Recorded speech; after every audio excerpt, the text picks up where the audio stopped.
இந்த மாதிரி அசைய ஆரம்பிச்சிடுச்சு. இந்த மாதிரி சம்பவங்கள் நிறையவே நடந்திருக்கு. இதுக்கான காரணம் தெரியல. ஆனா கறி மேல உப்பு தூவும் போது இந்த மாதிரி நடக்கலாம். இத்தாலியில இருக்கக்கூடிய ஒரு பில்டிங் தான் இந்த சான் சீரோ ஸ்டேடியம்.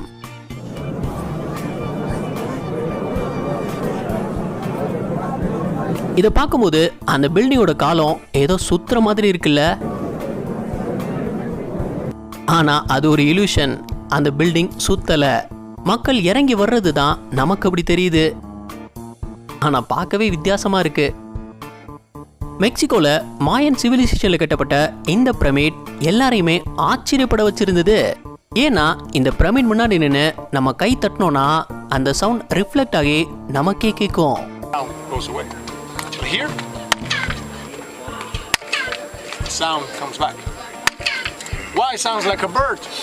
பார்க்கவே ஆச்சரியமா இருக்குல்ல.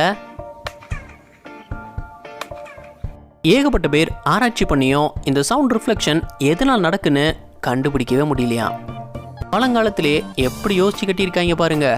இந்த படம் லெஃப்ட் சைடு மூவ் ஆகுதா இல்ல ரைட் சைடு மூவ் ஆகுதா சொல்லுங்க.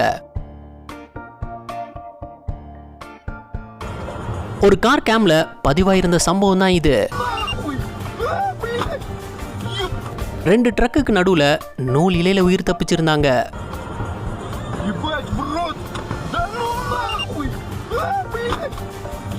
ஒரு பெரிய யானை கூட்டம் ரோட கிராஸ் பண்ணியிருந்தது. அப்போ அந்த கூட்டத்தை வழி நடத்துற யானை ஒரு செகண்ட் நின்று நன்றி சொல்லிட்டு போயிருந்தது.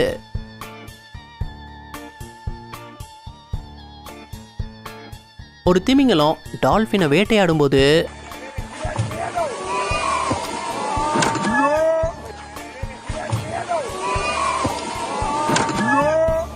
திமிங்கலம் 15 அடிக்கு மேல ஜம்ப் பண்ணி ஆச்சரியப்படுத்திருச்சு. ஜனவரி 2024 ஜப்பான்ல பயங்கரமான நிலநடுக்கம் வந்த பிறகு எல்லாரும் ஆச்சரியப்படுற மாதிரி ஒரு சம்பவம் நடந்திருந்தது. நிலநடுக்கம் முடிஞ்ச பிறகு பூமியை 2ஆ பிளந்து மூச்சு விடுற மாதிரி இருக்குல்ல.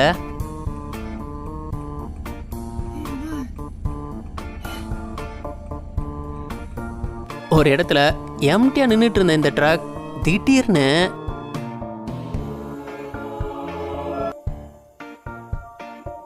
பாட்டில் சப்புன மாதிரி சப்பிடுச்சு.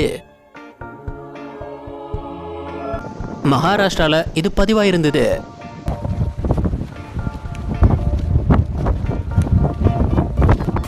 அதிகமான காத்துனால வாட்டர் ஃபால்ஸ் அப்படியே ரிவர்ஸ்ல விழுந்திருந்தது.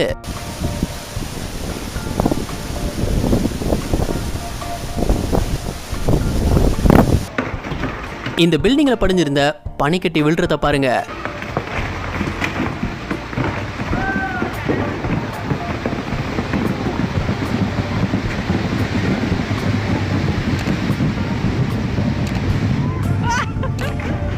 இது பார்க்க ரொம்ப சாட்டிஸ்ஃபைங்கா இருந்தா வீடியோக்கு ஒரு லைக் கொடுங்க.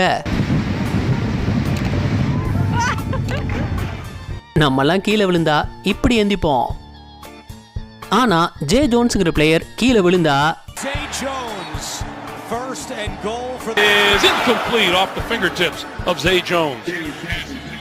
இப்படிதான் கிராவிட்டிக்கு சவால் விடுற மாதிரி எந்திப்பாரு.